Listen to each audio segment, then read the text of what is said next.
Welcome back, everybody, to the world tour of Galactic Science 2 as the day of the 19th of September 2017. Alright, as you can see, this upper layer where I had a majority of the machines basically making the parts for, I think it was IC2 machinery. I've actually reappropriated a lot of that, just stripped it all down. We're going to be reassembling that downstairs eventually, but well, I'm just going through and clearing out things that we don't need. Also getting rid of a lot of the the extra utilities transfer nodes and everything else like that, and cleaning up the place so it doesn't look quite so much of a mess. But we're getting there. So the other little tweak I've made in between times, the Fluix crystals, I've tweaked that system just slightly, giving me the capability to actually make Certus quartz crystals as well, using a retrieving server here to hold 2 stacks of the Certus quartz and the Fluix crystals at all times in this chest, so I can use that for auto crafting. Right, so not much has changed over there. We still have quite a bit of machinery still working over here. I haven't really changed much. A lot of the farms are still offline, but we're still running into a little bit of a problem with storage. But I've discovered one thing. Now, since there's been a hotfix, we've currently got some of the old recipes still. However, working on the things the way that they should have been, instead of this recipe here for the 1K storage components, that's all great. But if I want to go up to, say, the 4K with the recipes that Kathleen does want us to use, using 4 storage components is no real incentive to make more than 1K storage drives. So that's exactly what I'm going to do.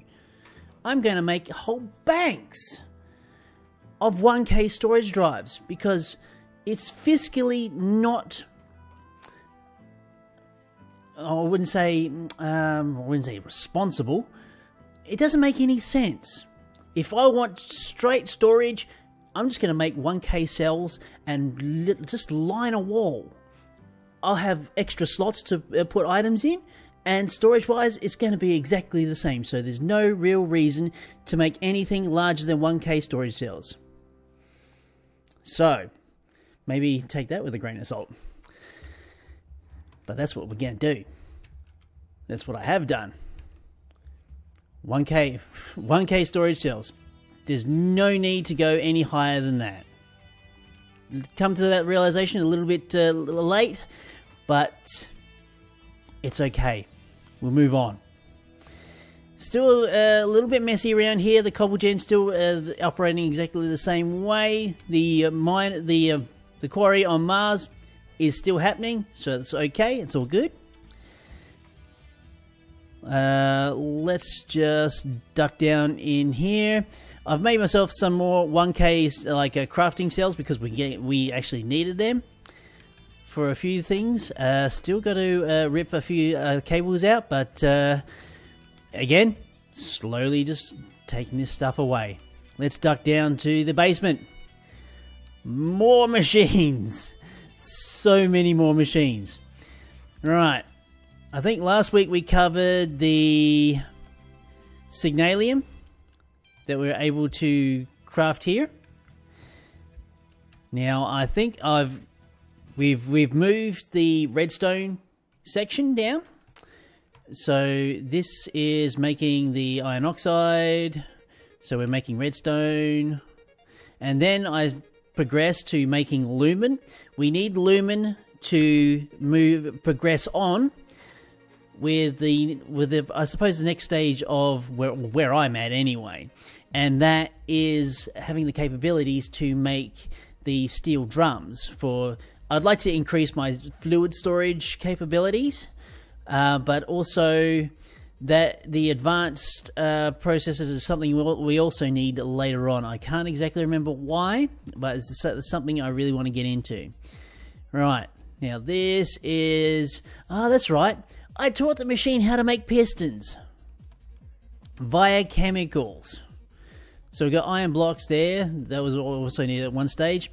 So chemically, we can make wood, the wood planks. The methyl iron, I think, why was I making that? That's a chemical synthesis machine that's free. I must put a sign there or something. You can use that for something. This one is making methyl acrylic. Yes, I remember. This is the chain. If we move along here, we're making glowstone straight from phosphorus. Blocks of gold. The main reason why we're making blocks of gold there, and that is because I'm actually starting to auto-craft the very base layer of capacitors, because I want more power. Can't get quite a little bit. I want to get... I think that was the other reason why I wanted to do the lumen thing, get the assembling machine happening, is we really need more power. Currently... got a little bit of problem with that, so that's the next stage. And here we make slime balls, so I can make sticky pistons.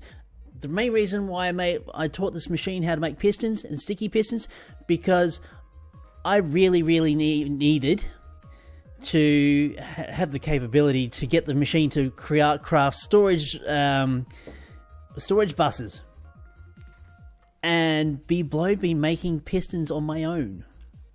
So I'm not doing that anymore. Okay, I've got a pulverizer here that's just helping me make the fluix dust and the Cetus quartz dust. I might even put the quartz dust in there at some stage. This synthesizer, that's right, we're making copper. We also needed the copper blocks for making our capacitors. And we've got an ME interface heading into this assembling table. And these are the recipes that this assembly table is responsible for. With the chest, with the import bus there, dragging it back into the system. Great stuff. Right. Now, before my oxygen runs out, considering I'm actually running like the Laser Plus lasers I've got here, power-wise, we're going to have to duck up for oxygen. Damn, I thought I was going to be able to get it all done. But we've got a few more things to explain.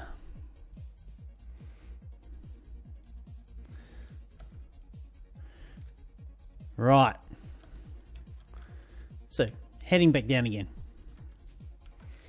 So, also with the small amount of crafting processes I've got available to me, I couldn't really ask the machine to make octadic capacitors straight away because of the huge amounts of data that was required for the crafting CPUs I didn't have.